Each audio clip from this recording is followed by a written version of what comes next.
Make sure to follow every deliberation here or every programming here and in any form of broadcast on our different social media platforms. That is on Facebook, Smart24 TV, and streaming live on YouTube as well at Smart24 TV Uganda. Also follow the different hashtags on our Twitter handle at Smart24 TV Uganda using hashtag Smart Business. And today being Thursday, we have the Business Think Tank. You can as well use the hashtag the Business Think Tank and follow the conversations right there. Now we interrupt this particular broadcast and go live to the launch of the budget, the post-budget survey or the budget survey for 2019 by the Uganda Debt Network. Now this is an initiative that they collaborate with the different partners, International Budget Partnership, to see the oversights of a particular financial year as we cross to another, to look into the insights of what happened the previous financial year and of course how much of that has been implemented the coming financial year. That is what we're going to see from this particular launch, of course in partnership with the Ministry of Finance and Economic Development. Yes. And then we'll be back with those deliberations. Be a problem to comprehend. In-year budgets, but also related to that is the media budgets, the media reports. How are you performing? What is happening or not happening? And is public able to access that kind of documentation, or does it simply remain at the different sectors, head institutions, or even at Ministry of Finance? Then the audit report as well, in terms of access and whether Ugandans and citizens generally can be able to ably use it to interpretation and certain actions or misactions. Under public participation parameter, there are 18 indicators that we look at, and that's where we kind of ask specific questions. When did you last participate in the budget process at the national level? And those bits of detail, so that then we can have kind of have a conclusive outlook on the extent of participation of Mwananchi, whether organized as civil society organizations or as cooperatives or as any entity or even as individuals, just as the Constitution of Uganda guides or directs under Article 38 of the 1995 Constitution as amended. The budget oversight also has 18 indicators. So you can see when you get 109, add 18, a whole comprehensive kind of outlook upon which a conclusion is made. And like I said earlier on, the budget oversight parameter mainly is to do with the legislature, the extent to which the budget process is being influenced by that arm of government, but also more specifically by a supreme audit institution, in our particular case, the Auditor General, the Office of the Auditor General, the extent to which the reports are used and all this. Next slide.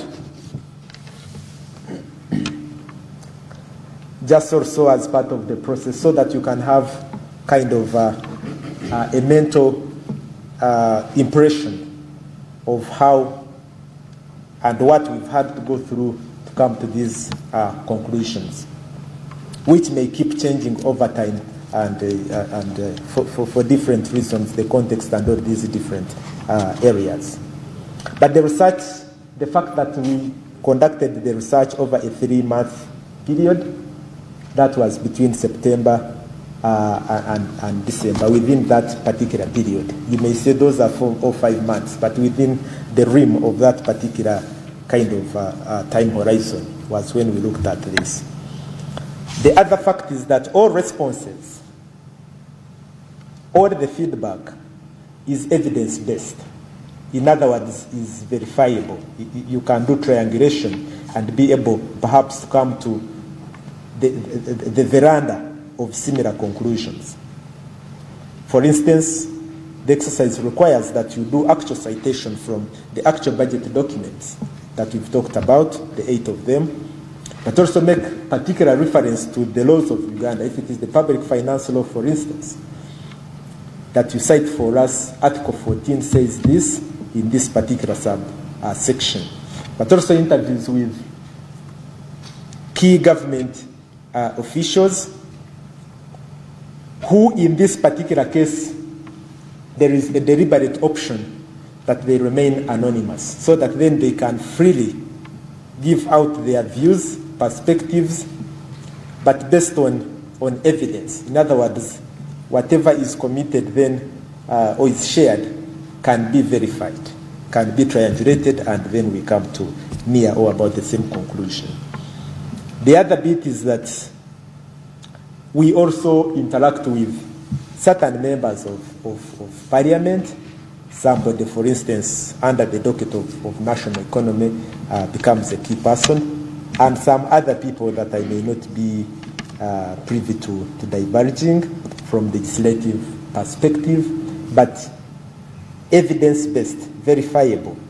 We also have consultations or cross-checking with in-country budget experts. So some of you or some other people who look like you are always part of this assignment. Don't say that, but I was never this and the other. You are not the only one, but the particular expertise is very fundamental to this exercise in terms of budget knowledge, government systems, and how they function. The responses are cross-checked again in view of the international kind of other documentation, arguably standards. There are those who have said that international does not necessarily mean Europe, or does not mean the global north, even though some of the institutions that we make reference to include, not necessarily because they are based in the global north, but because of their particular expertise. An International Monetary Fund as a case, and you can bear me witness on the level of expertise. The World Bank Group, the different institutions, the OECD, to mention but a few. I would also add ODI, to mention but a few. That also each questionnaire, each particular questionnaire, the 109 plus 18 questions plus the other 18, under each of the three parameters that we talked about, is reviewed by a peer reviewer who definitely has got certain technical competences in respect to the subject matter at country level. But that person may or may not be a government, a currently government person. We also take on another aspect of a government person, particularly Minister of Finance. And indeed, even in this particular exercise, there was a peer reviewer from Minister of Finance, whom for today I'll keep anonymous, because that's part of the standard of this methodology. I could delve more into it, but I'm also mindful that there is a particular website where you can look at the specific details if you are particularly interested in certain areas, which even shed much more light than I have obviously done in these few minutes of being here. In the next slide, therefore, what is the picture at the global level? Next slide, yes. Generally, we seem to see an improvement in the global score. Maybe that's a good thing. That's what we look forward to. We also see, alas, that the global, even with the improvement, that the score, global score, the average, is just 45 out of 100. So is that a pass mark? Is that credit 10? Is that credit 3, credit 4? Is that a distinction? You definitely can have an impression about the global picture. Even so, a number of countries seem to come out on top. I believe in the next ranking, come 2022, Uganda will be rubbing shoulders with these 6 countries so far that have that seem to have carried the lead in 2019. On top was New Zealand with a score of 87 out of 100. Closer home on the African continent is South Africa, also at 87. Mexico, the Latin America side, at 82 out of 100. Brazil at 81, so nearly rivaling their neighbors and continent mates. So you can see how we are doing.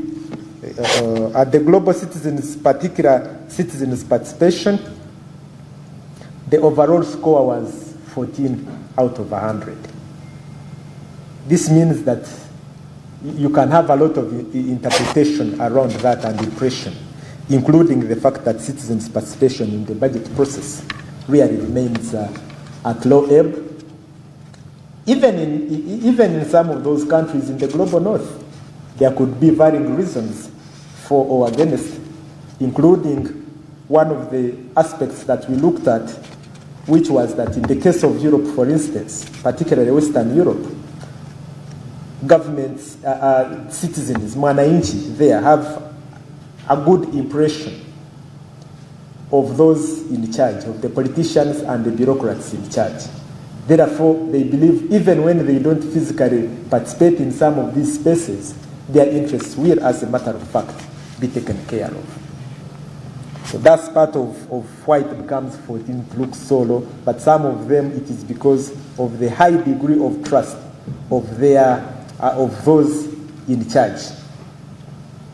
The other bit is that in terms of audit and legislative reports, the publication and the availability to mwananchi, the score is 30 out of the so many 117 countries that had been sampled in this particular exercise. And as you have seen, and as Christine, our board person, indicated earlier on, the overall exercise was done in 117 countries across the world. So this gives a bit of indication on the global picture, maybe in a pictorial manner. I will not go to the entire exercise. Please roll again. There is something on the side. I would wish to make reference to continue. Continue. Yeah. You can see that out 113 of the 100 overall countries that we assessed have few or no opportunities for public participation. The score was always below 40. I should also add at this point that anything that is below 60% raises a lot of questions. Is already, while in Uganda's, say, education system, the pass mark is 50%. In this particular exercise, the pass mark is 60%. And there is no purgatory. It is either the other side or here. The other bit is that no country has adequate practices in all the three parameters that we highlighted. You'll be strong here and weak on the other side. The reasons for your being strong or weak could be because your own citizens believe in your own systems and the managers, or vice versa. In the next slide, I am eager to come closer home, which is in my own country, Uganda. The findings show us that Uganda, you ranked number 36 out of the 117 countries where the open budget survey exercise was undertaken. Your average score this time around is 58%. You need to roll a bit, please. Roll. Yes, yeah. Could pause there. Your average score as Uganda is 58% in 2019. But this is also against, yes. Of the three parameters then that we talked about, so we just give a bit of overview on one, on public participation, for instance. We seem to note that Uganda, we provide opportunities for public participation in the budget process, looking at the audience here and those not here physically. I definitely know that you are witnesses to that fact, that there is increasing opportunity for citizens to participate in the budget process. We can discuss the details because then the particular questions look at the details. For instance, the extent to which regional budget consultative meeting reports and the content therein has or have influenced the final budget priorities. That remains, for instance, an issue that. But in terms of the participation and the people bringing in their views, those who are willing and perhaps proactive, there is no doubt that things are happening. Even so, we attained a score of 22%. So 22 is 22. You can say it is 22 out of 100. You can say it is 22%. 23 is 22. We have also given a graphical impression with other countries, including in the region. I don't think anybody would wish to say, but I am ahead of South Sudan, or to say I am ahead of Famajo's Somalia, maybe even Burundi. As such, Uganda, you are the best, even with your score that is a bit, yeah, as you can see. So in terms of opportunities for public participation in the budget process, the particular areas that are looked at are the formulation. The formulation when cabinet or the executive, for that matter, begins to pen down what should be the budget priorities, for instance. Where is the participation of the mwananchi at that time? So the methodology necessarily checks even against that subcomponent. And on that particular subcomponent, Uganda, we got 13 out of 100. So while we are the best in the region, but you can see the bit of uneven terrain. The other bit then is approval when we talk about the public participation. At the level of the legislature, when the budget process or phase is at parliament, what is the level of engagement of the mwananchi for whom the budget is intended? That's the other bit that the methodology looks at. So how many, for instance, submissions have you received as parliament? How many hearings have you conducted as parliament? Where have those hearings taken place? Is it just Kampala where the hearings have taken place, or there can be an impression of geographical spread? Those are some of the bits that the methodology looks at. But also at the level of implementation, where are we and how are people involved, as well at the level of audit. When the audit is happening, where is the mwananchi in that particular equation? Let's go to the next slide. When you look at the overall marks and the please a bit behind. Yes, thank you. On budget oversight, the budget oversight, like I indicated earlier on, and I'll repeat for purposes of emphasis, that we are mainly looking at the role at the level of legislature, at the level of parliament, and also at the level of audit, the level of the office of the Auditor General and the attendant institutions.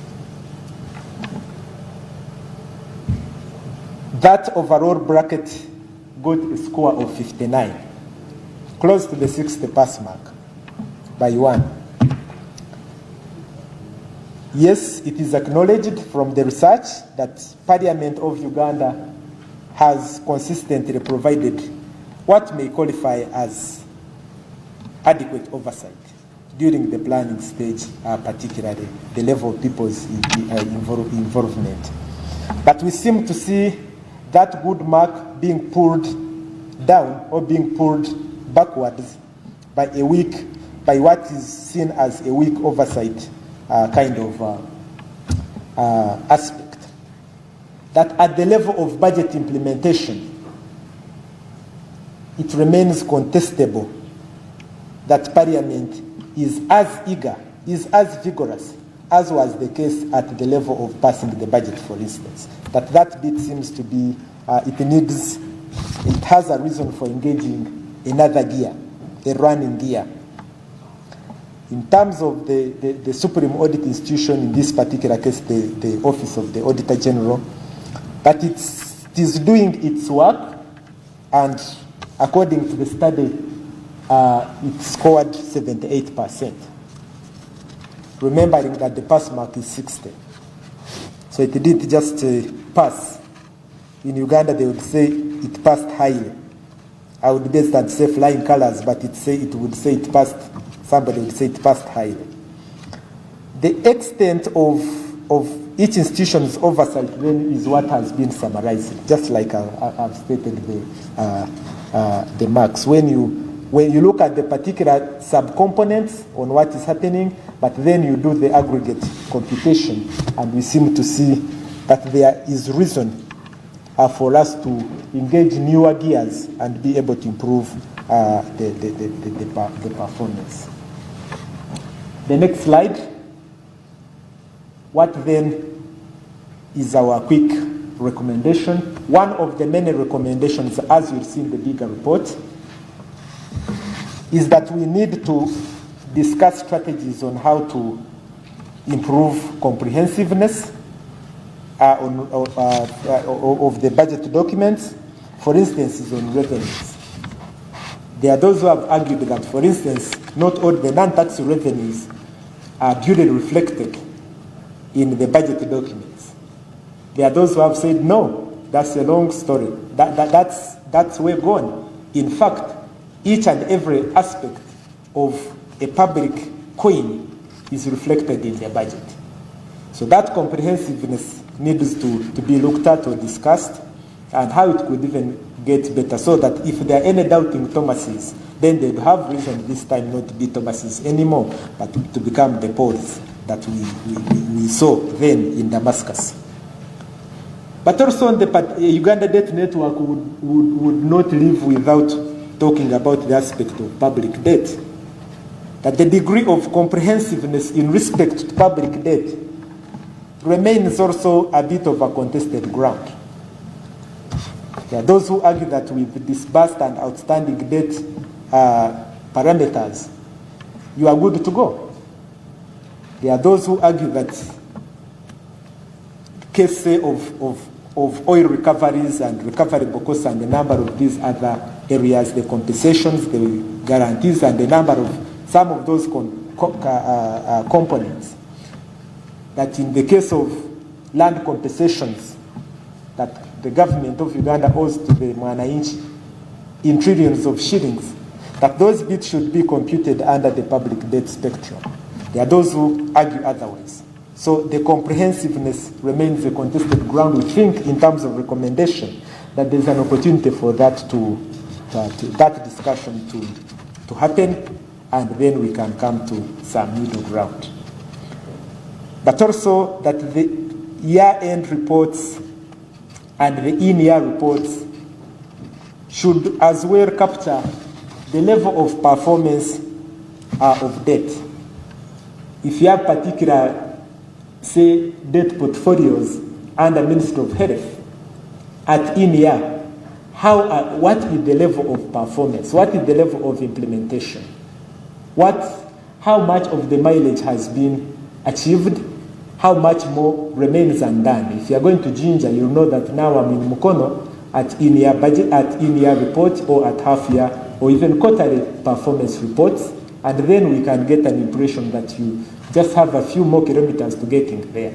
That bit doesn't seem to find its way in the reports, particularly the in-year reports, and therefore limiting the capacity and of Ugandans to be able to check on that particular component and how we are doing.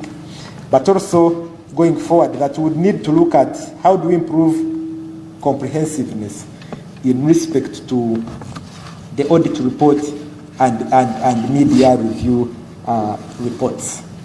That bit also needs to be looked at, and then we can see how we can be able to. Next slide. Yes, and the example, for instance, they were giving is that the report was giving. Please keep that slide. The previous slide. Yes, the example that was being given is the involvement of the intended beneficiaries of projects. That you want to do Kobebe Dam in Mafeniko, in Karamoja, in northeast Uganda. What a good thing. But that the intended beneficiaries in that particular area have been consulted at the design level. Not to say we have carried this in a rucksack for you from Kampala, and here we deliver, like God delivering manna from heaven. As one of the cases that was instances that was being looked at. But also that Parliament of Uganda should allow any member of the public or civil society organization to testify during the hearings of the audit report that the Auditor General has done very good piece of work. The good marks speak for that. Now laid before respective public accounts committees at Parliament, but that could provide an opportunity about this particular matter that is being raised from Kanungu, where the people who interacted with that particular project could be able to come and give more testimonies around that particular issue. That the people who were the suppliers somewhere in Ntinda or wherever else could have an opportunity to come and give additional testimony as part of the information that could be used to synthesize some of these reports and also come to certain actionable areas. That the auditor, the Office of the Auditor General also has an opportunity to provide mechanisms for public to contribute to certain audit investigations. That it shouldn't just remain a closed kind of door perspective, that it shouldn't just remain a boardroom matter, but if we are in particular Soroti district, this financial year, about the last 2 financial years, that the ordinary Mwananchi and any other person could be encouraged through radio media waves and any other available channel of communication for them to come forward and beef up this particular matter that is under investigation. So we think that is an opportunity out of this particular study that has been done that could be looked at the feasibility and viability at the same time. Also that ensure the Supreme Audit Institution, in this particular case with the Auditor General, has adequate funding to perform their duties. There's when they have testified themselves that yes, this is just a snapshot of the analysis of the audit. It does not cover each and every particular component where government has an arm or has a leg, including some of the private public institutions. So that's where that is coming from. That's an opportunity we can see and still improve in terms of resourcing. Of course, everyone is complaining about the resources, but we have also been able as CSOs to indicate where the money would come from. So the excuse of where will the money come from, I want to believe will soon be history in this country. Examine in-year budget implementation, performance, and publish that online. The reports are not just yours in those offices in Ministry of Education, in Ministry of Energy. The reports are for Ugandans to consume and know the impression on the performance of under the respective MDS and local governments. So not waiting in some of the cases where it has been for only end of financial year reports, but also the mid-year reports, the quarterly reports. Those could come online, and Ugandans are free to have access on the level of performance, which we want to believe improves the democratization and the democratic space, because then people, for instance, if they are good reports, people will have a good impression of their government of the day. And also the dear technocrats, the ladies and gentlemen who are always at the steering wheel of some of these things to happen.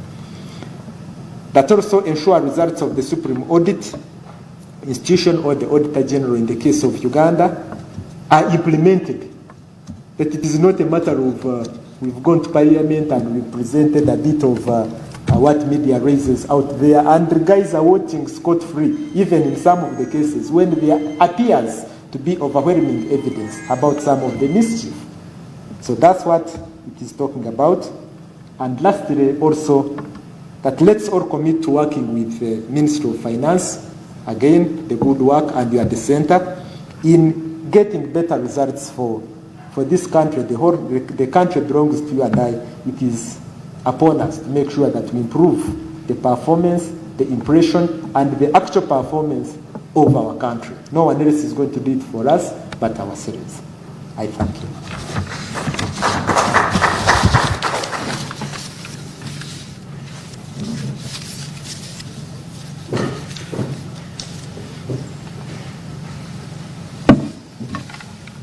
Thank you so much, Julius. Kapuipe, the Director of Programs, Uganda Debt Network. I think it was important that we have the insights into the report which we are about to launch. On that note, before I call upon the next speaker for the launch, I would like to thank our colleagues who are following us online on Zoom. But I would like to request that we mute our microphones on Zoom. We are having some challenges with feedback. And I would like to again thank and acknowledge the presence of all of us here in this room and also online in general. But specifically, I would like to acknowledge the presence of representatives and officials in a special way from the Ministry of Finance, from the IGG's office, from ODI. Maybe if we could have them stand up, that would be interesting. Could we see some officials from Ministry of Finance who are with us? Thank you so much. You're most welcome. Could I have officials from UNICEF who would be happy to see you? You're most welcome. Karibu sana. Officials from the IDG office, I was going to make you stand up. I already noticed you. Thank you so much. You're most welcome. ODI, karibu sana. And everyone, including our friends from the media fraternity. On this occasion, I would like to welcome His Excellency, the Minister in absentia, but represented ably by Mr. Godwin Kakama, the Commissioner in charge of Budget Policy and Evaluation. I would like to call you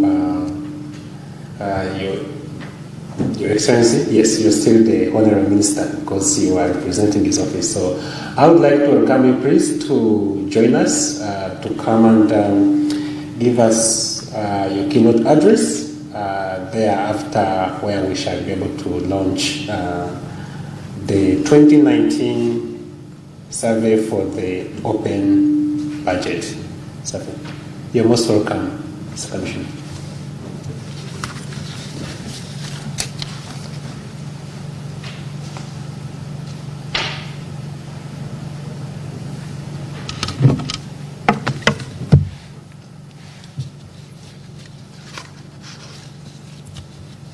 heads of institutions, technical officers, the media fraternity, ladies and gentlemen, I take this opportunity to welcome you all to this launch of the results for the Open Budget Survey 2019. Uganda has participated in the Open Budget Survey since the year 2006 with the objective of promoting public access to budget information and adoption of accountability budget systems for the benefit of all Ugandans. Since the government started participating in the OBS, we have obtained different scores in budget transparency, and for the results of 2019, we have scored 58 out of 100 and still maintain our position as the second best in Africa after South Africa. In order to improve budget transparency, government is collaborating with civil society organizations and other partners with an overarching objective of developing innovative platforms that facilitate public address to budget information, feedback on budget implementation, and performance of the budget. It is expected that increasing public participation will lead to improved accountability and better quality for public services delivered. I would like to highlight below some of the benefits of government's participation in budget transparency initiatives. Participation in budget transparency has helped in timely upload and dissemination of budget-related information, which has enabled the public to access this information and help them make their leaders accountable through increased vigilance. The increased participation of the public in the budget has improved accountability and public ownership of the budget. This will ultimately lead to an improvement in the quality of public services offered. For example, during the recently concluded post-budget speech e-conference that was held as part of the National Budget Month activities for next year, we obtained valuable feedback from the public, which we shall use in the future planning and budgeting as we work towards stimulating the economy to recovery post-COVID-19. Government will therefore continue working with all partners and the general public to promote budget transparency so as to enable citizens to understand and appreciate the national budget and to improve service delivery through increased vigilance and monitoring of the budget implementations by the citizens. I want to thank the Uganda Debt Network and the International Budget Partnership IBP for undertaking and participating in the Open Budget Survey since 2006. At this juncture, I would like to launch the results of the Open Budget Survey 2019. I thank you for God and my country.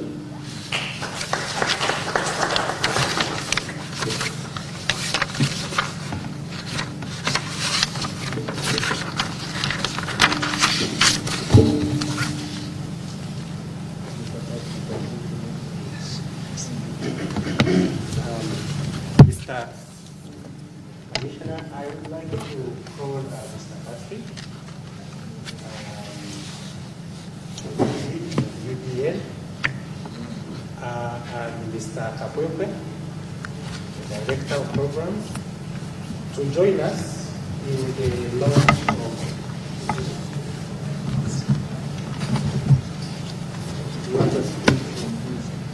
and also Ms. Christine, please, I would like to request you to join us and the Commissioner in the launch of Mr. Commissioner, please join us here.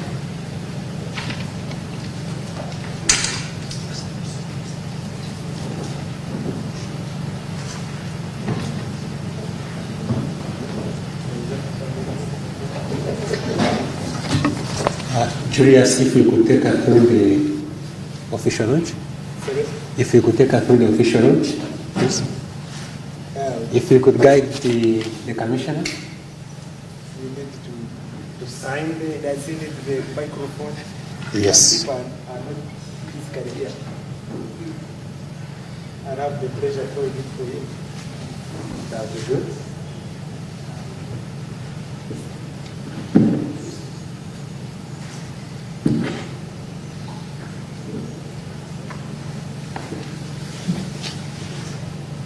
So, in our spirit of transparency, I'm now launching your service for the survey for 2019, where Uganda is scored 8% and still the second in Africa. The complex here will do better than this. Thank you. That is the Commissioner in charge of Budget Policy and Evaluation on behalf of the Minister for Finance, Planning and Economic Development, launching the 2019 Open Budget Survey conducted by Uganda Debt Network. Should stay here in front.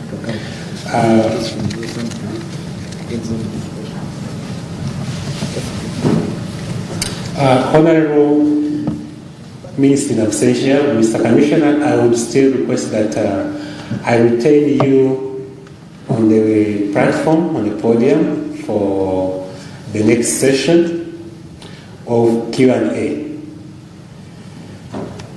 We have seen the presentation, the synopsis of what the report is about and what were the findings, and I think now it is important that we get comments or questions from the public. Both online, Eugene Secretary, you help me with the comments and questions online, and then we are able to connect. Do I have some hands in the audience? Okay, we shall have Sanya from the New Vision. Sanya, please.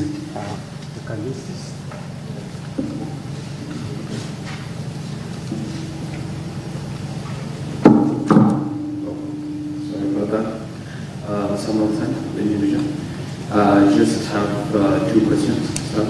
The first one is about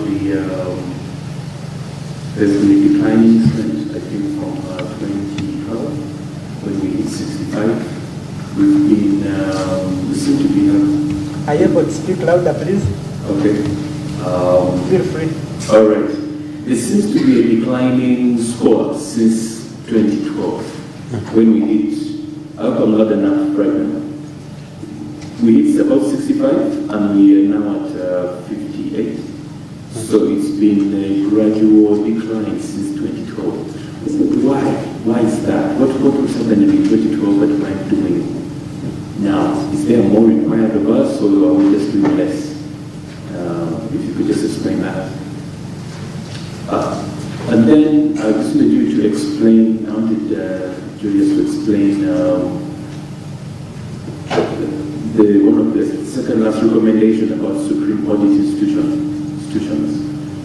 What do you mean by ensuring also Supreme Audit institutions are implemented in the process? What do you envisage with that recommendation? What do you envisage that what? What do you mean? Yeah, what's the? I just didn't get that second last recommendation. Okay. Let me have Ismail and then the gentleman. I have been guided that for feedback and media we use this as we are asking questions. So maybe I would humbly request you to come over and then we ask the questions. Thank you so much. After Lado, then I will have the gentleman.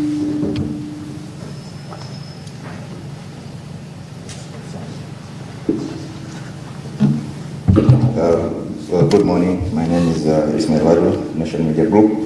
Mr. Commissioner, 58% is slightly above average. By saying next year we shall do better, what percentage mark are you looking at? I'll suggest probably 100%. Because we could have scored, say, 20 and still be second if others get 0. So basically, even at 58%, I think we need to aim higher. And I just want you to give us an idea of what percentage mark are you looking at next year so that we can hold you accountable. Because this is about accountability, we want to hold you accountable about that. And I would also like Mr. Julius Kafoyo to comment on the same question. Where would you want to see us scoring going forward? 58% really in normal, it's like just a pass, I think, not particularly good enough. Thank you very much. May I please, if you wouldn't mind? Thank you so much. Then after him, we can have the gentleman. I'm sorry, because of Zoom, people would like to have a question. That's why we can only use this mic. Bear with me.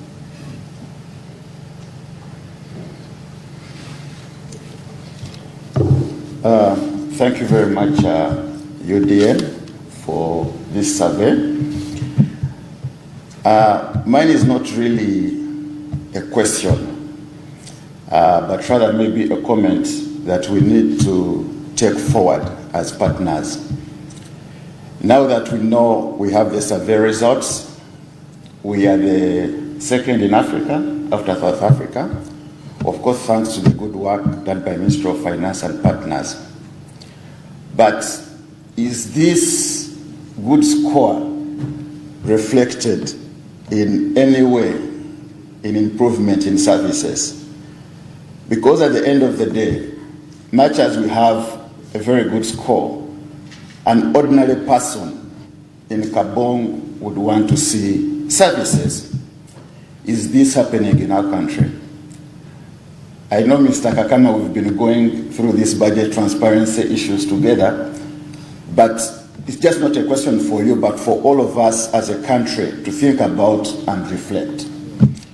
Related to that, how are we performing in issues?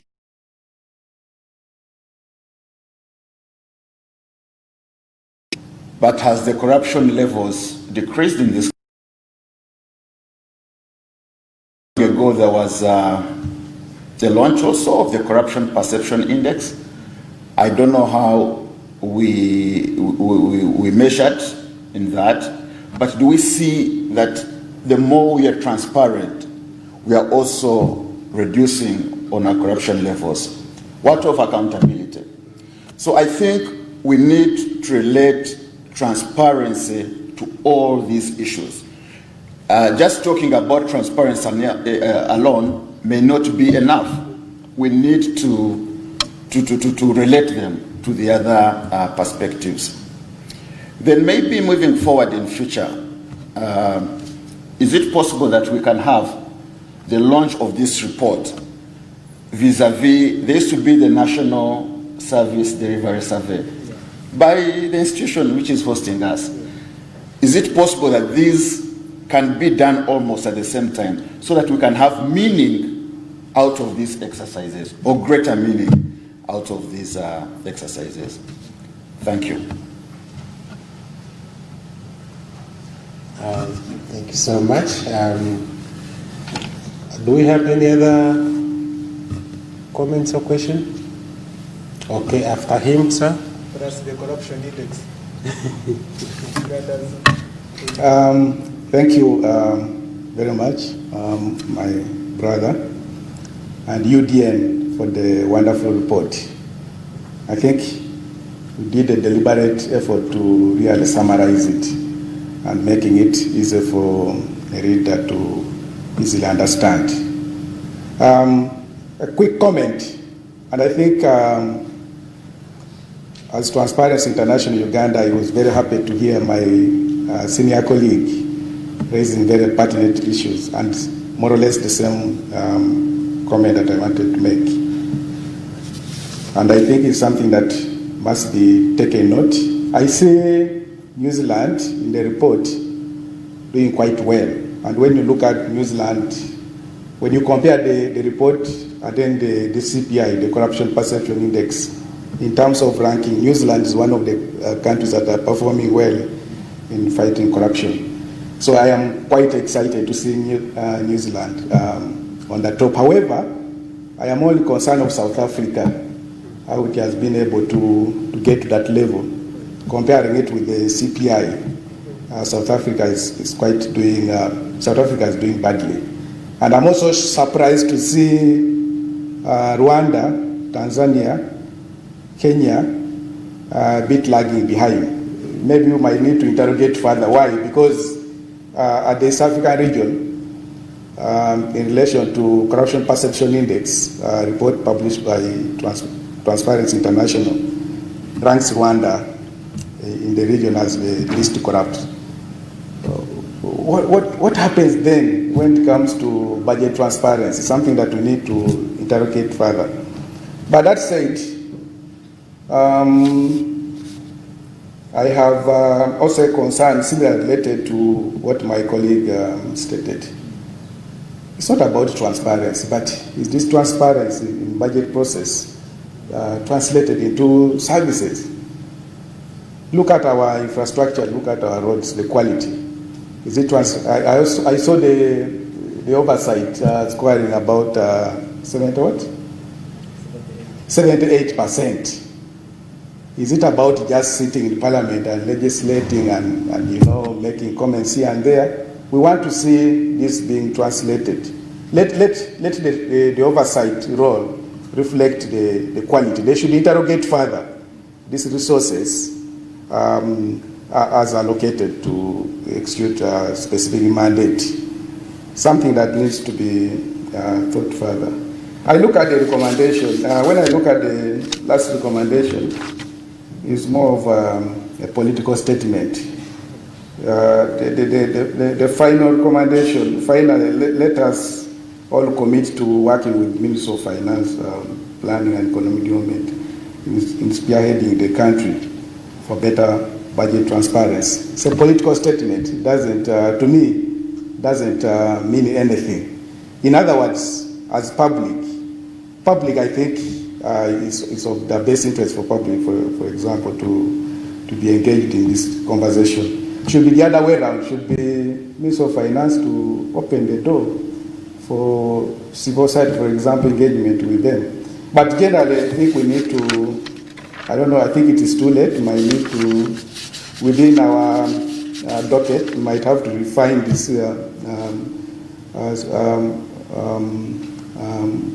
recommendations, because I believe at one point we might need to have fruitful engagements with the government entities to ensure that these recommendations are fully implemented. I think those are quick comments. In terms of course, the aspect of accountability. You cannot speak about transparency without speaking about accountability, without speaking about integrity. So to me, it is implied. But then in the future, maybe you might find a way in our methodology how best we can integrate the three aspects, because they are critical. Thank you.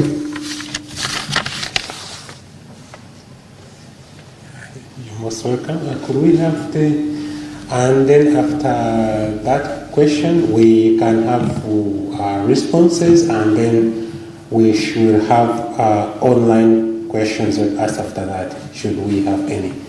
Please. Thank you very much, and thanks for that wonderful presentation. And I'm in agreement with the last two comments about the concentration on service delivery. But still in the same breath, a big believer that the exercise of the open budget survey has a direct correlation with service delivery. And I believe if we concentrated on getting this score, it will eventually cascade into having better services. So on that note, the last open budget survey for 2017 was more detailed. It had more or less an itemized score, where more or less each and every one of those three components was broken down into what each and every one of them counts to. And I remember that certain specific actions were recommended in order to push the score to something that is a lot better. For example, we talked about the citizens' budget, which according to the report last 2017 was not available at the time of the survey, but now it is something that is there.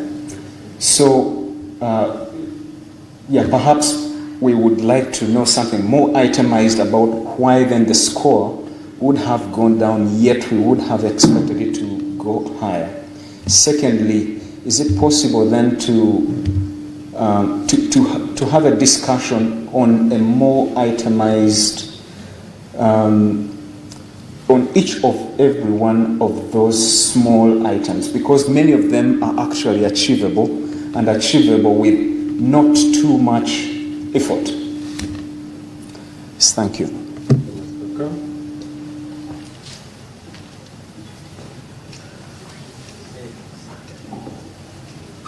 Thank you.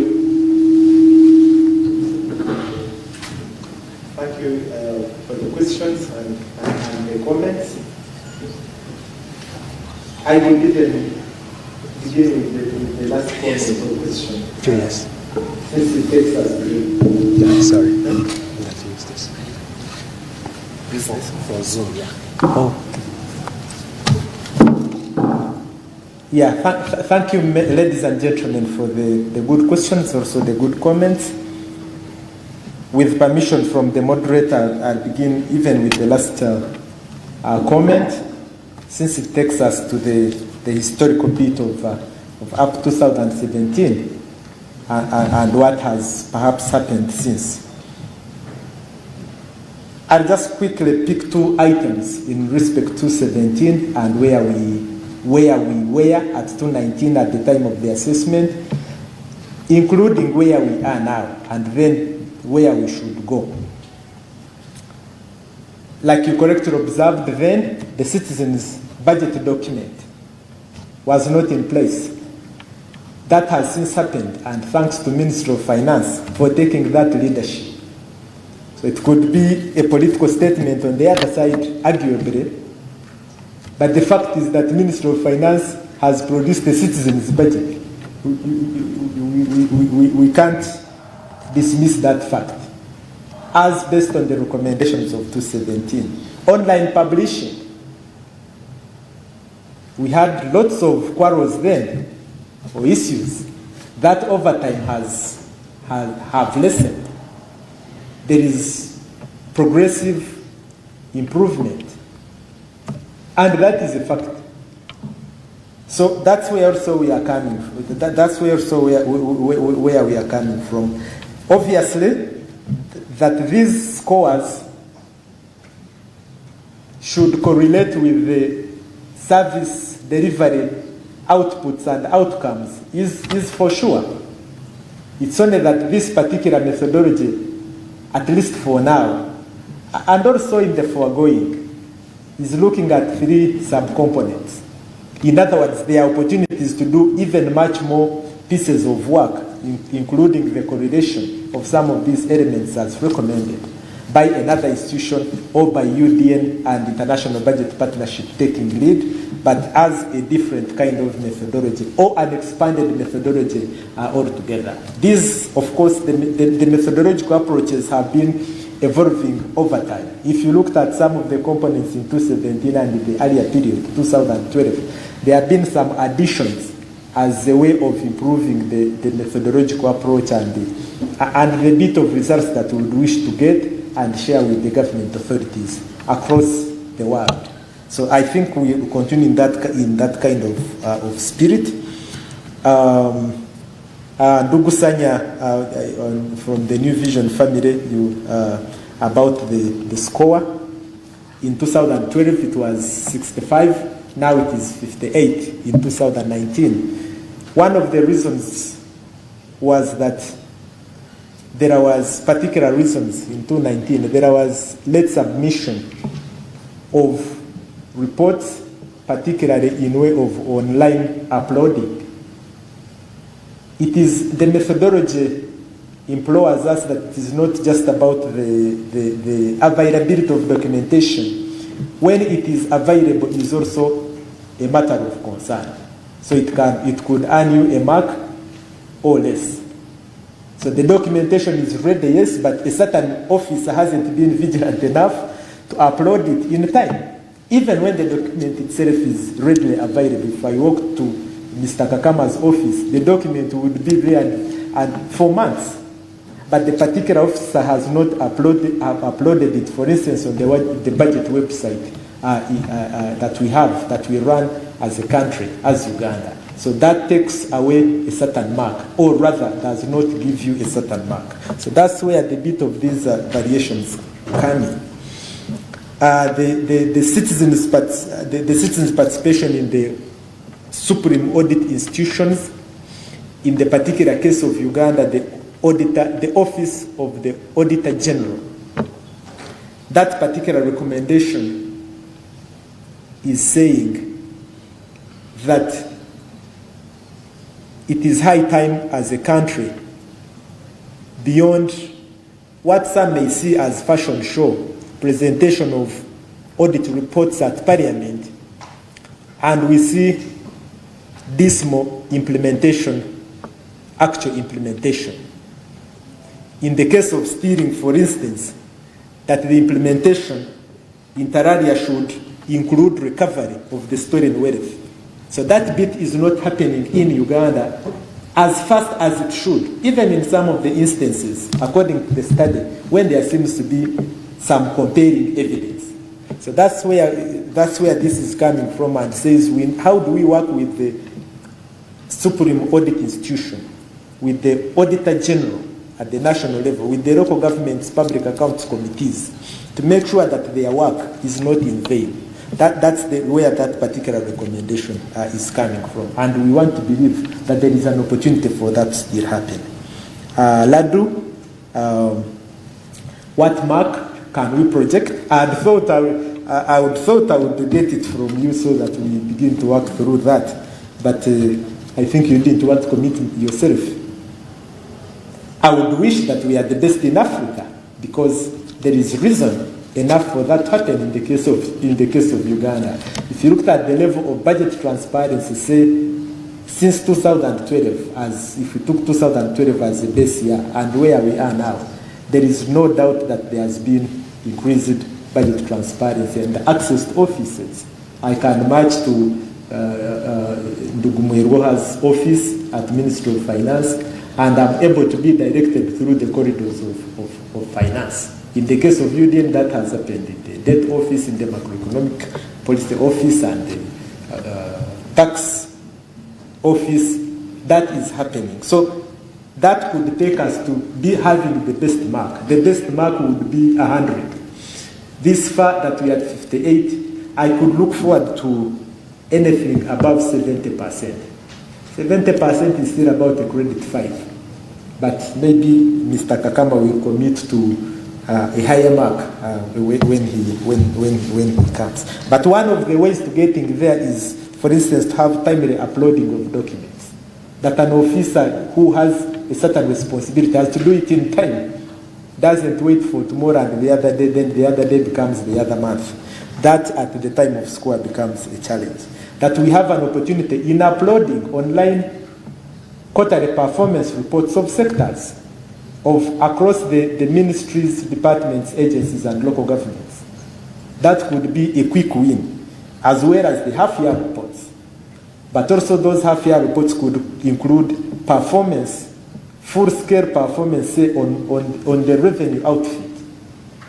The non-tax revenues and the tax revenues together, put together in that kind of documentation, would get us as a country a very quicker mark than perhaps we are. So that, for me, is why I would put a scale of about 70%. Gerard, transparency and service delivery nexus, I agree, and we need to interrogate in future whether under the open budget survey as a particular tool or any other that we could work with, and see how that nexus speaks to the two parameters in the nexus speak to each other.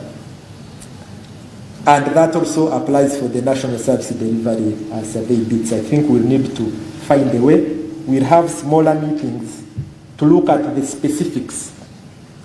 This methodology we have summarized, this result we have summarized of the entire findings, we have summarized. But we have also provided a website which has the full-scale implementation of the specific entities or sub-components that we look at. And at another level, we are going to sit down with Ministry of Finance and look at some of those specific areas with Office of the Auditor General, those specific areas, with Parliament and those specific areas where when we get a good mark here on the upper side, it alas pulls us down on the other side, so that we can find medication for some of those ills that are still in our context. New Zealand, yes, and that correlation we will need to exactly check how it applies to Uganda. But I know one of the quick ways to getting there is increasing the vigilance of online publishing. Of course, as a country, also challenged with the level of civic consciousness. Otherwise, theoretically, open budget should translate into more civic activism or civic awakening and actions, then more accountability by those in authority. So you can have budget transparency here, one side, but at the service delivery point, in Wise, where the water point should have been located, the ladies and gentlemen at that point are on other things. So you leave it to the hands of a particular contractor or a particular government official. He or she has done her part, but we are not getting that kind of resonance from the other side, who are the intended beneficiaries. As a country, I think we appreciate that we have that general low civic consciousness disease. Committing to working with the Ministry of Finance, yes. Political, yes, but also actual. It does not matter where you run, you will still need to end up in Parliament to present your budget proposals. So then why not go to Parliament and work with it? It doesn't matter where you are going to run in this country. By the nature of the centrality of Ministry of Finance, you will still need to come to those corridors and verify your evidence, access evidence, but also be able to use that evidence to inform their work, because they are the steering wheel. So that bit, I think, yes, political, but also actual. I don't think there's going to be any other shortcuts. So I think broadly that's what I could share. But read the report; it has more details. The website itself has got even more details. Thank you.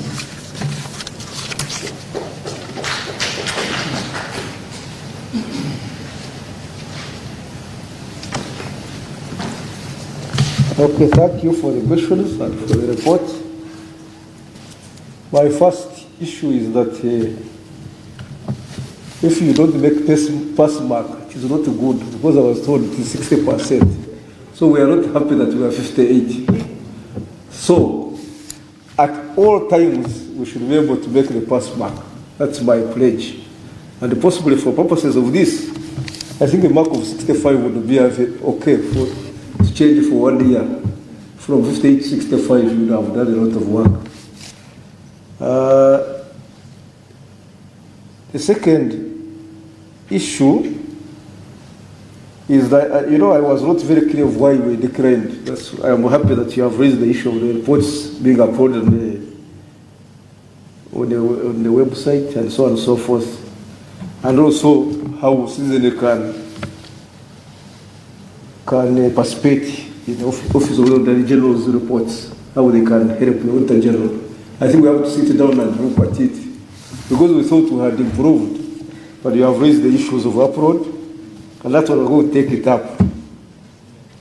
The issue of National Service Delivery Survey, we are working together. So we'll also involve next time UBOS, so that we see how best we can incorporate them, because it will also improve on transparency. But I wanted to end with the last one. Least corrupt, but low performance. It's only when you have information that you know that someone is corrupt actually. If I don't give you information, you never know. So sometimes you may not relate that because they are least corrupt. The information is being available to the public. So the cases may look few because there is lack of transparency. So you can't say this is a correlation. Yes, when you have more transparency, slowly you will improve, you reduce all the corruption. However, say that because you are least corrupt, because you have few cases, it does not necessarily mean that citizens are participating in what? In exercise. I wanted it to be very clear. Because here we have newspapers, everybody writes what he wants. You meet these, you have these regional workshops, national workshops, and so on, dialogues and so on. Everybody is raising an issue. But also, documentation is now simplified and people can use it. You know, transparency is good, but they can use it against you. They have now understood how the budget is, so it's better when we know how to interpret the budget, then you can be able to find out who is not doing the right thing. However, as you say, we need to be, when we are transparent, the system will help us to reduce on corruption. When you have all the necessary documentation, when they have the necessary information, it is very easy to follow up on road construction. How levels of tarmac should be. But if you don't know, then you say this person is doing a good job. So I think when the citizens participate and they have information, for a start, they will raise so many cases. But as we go along, they reduce because they have understood, and also the ones who are providing service delivery, we government will check on ourselves because we know that everybody is now very clear of what we are doing. So as we go along, I hope we will improve also on that side through this transparency mechanism. Thank you.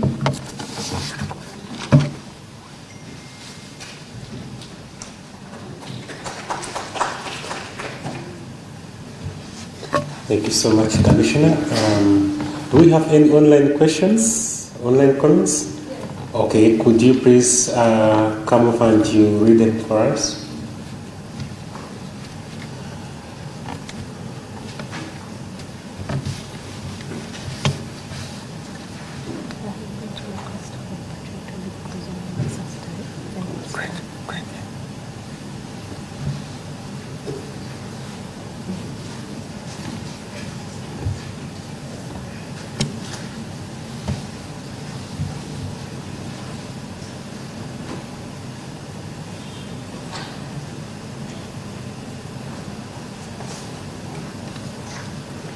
Good morning. From the online participants, many were appreciating the report, Uganda being the best in East Africa. And there is one who was responding to Mr. Ismail Ladu's question, and he said Uganda should target a score of 75%, and that was Kasita Mark.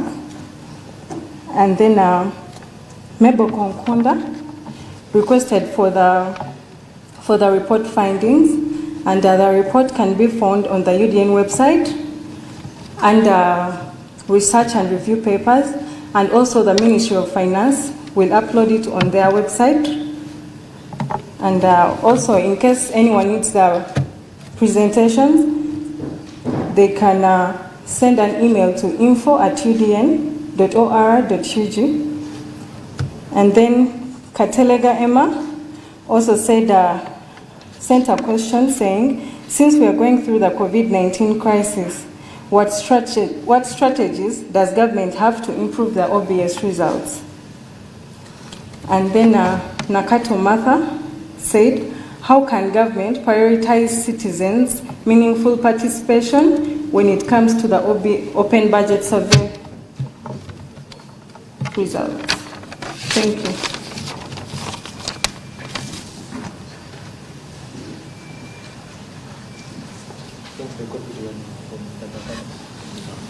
Okay, thank you everyone online for the comments and insights. Julius or Commissioner, do you have anything to say?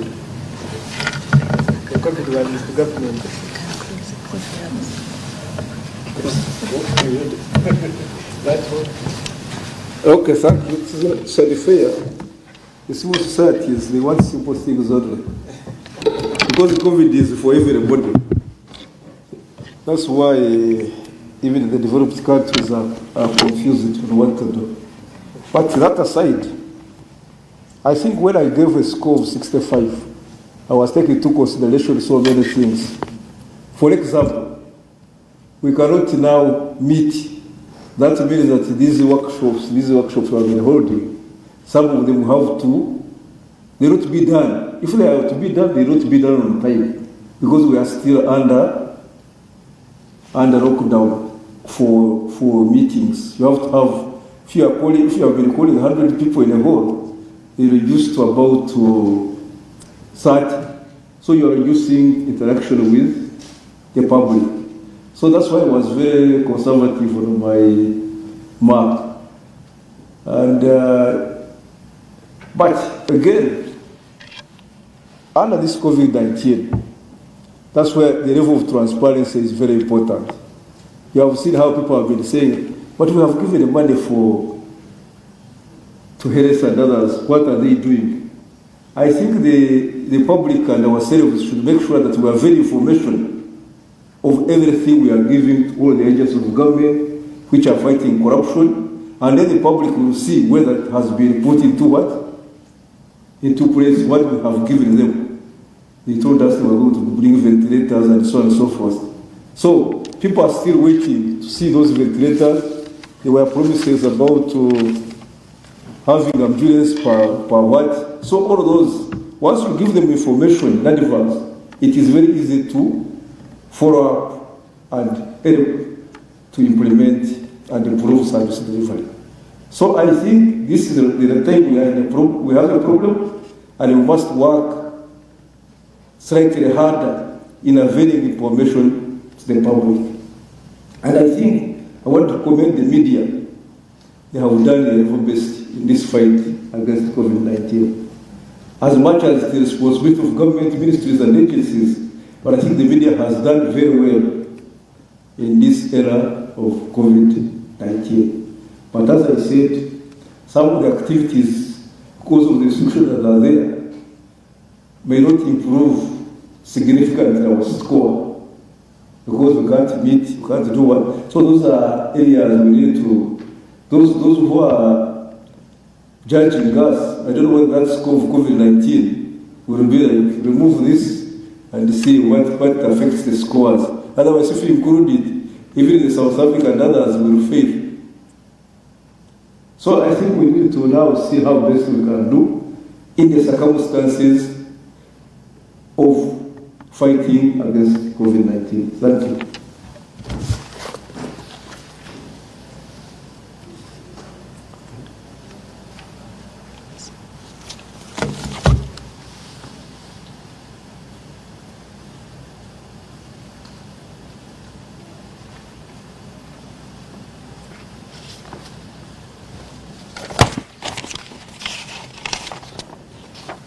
So again, heads of institutions, technical officers, media fraternity, ladies and gentlemen, now I'm now doing this as a commissioner, not as a honorary minister as I did at the beginning.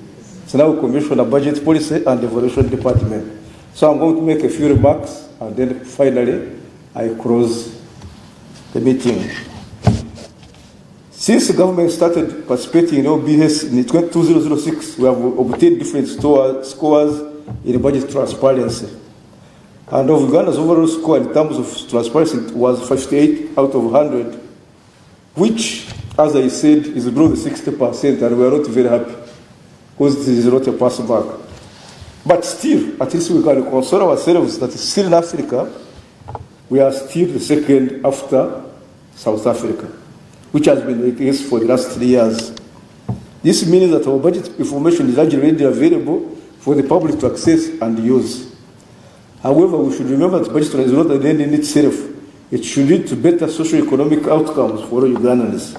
Therefore, as we work towards promoting budget transparency, We should not lose sight of the overarching objective of enhancing the socio-economic well-being of all Ugandans. I have noted with interest that some of the countries in the top league of budget are those whose economies have been cited as growing fast. Emerging economies such as South Africa, Brazil, etc. As we embrace budget transparency, therefore, we should expect our economy to grow faster and the public participation in the budget process increases. And we have also said during this today that we should also involve those who are handling national service delivery survey so that we improve the transparency aspects. And we use the same result to add on what our colleagues are already doing under the Debt Network and under the OBS. Once again, I thank Uganda Debt Network and International Budget Partnership for organizing this launch. With these few remarks, I declare this meeting closed for God and my country. I thank you.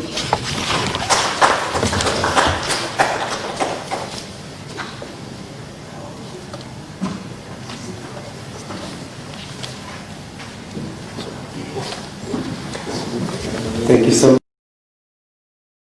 Smart 24. Smart Business.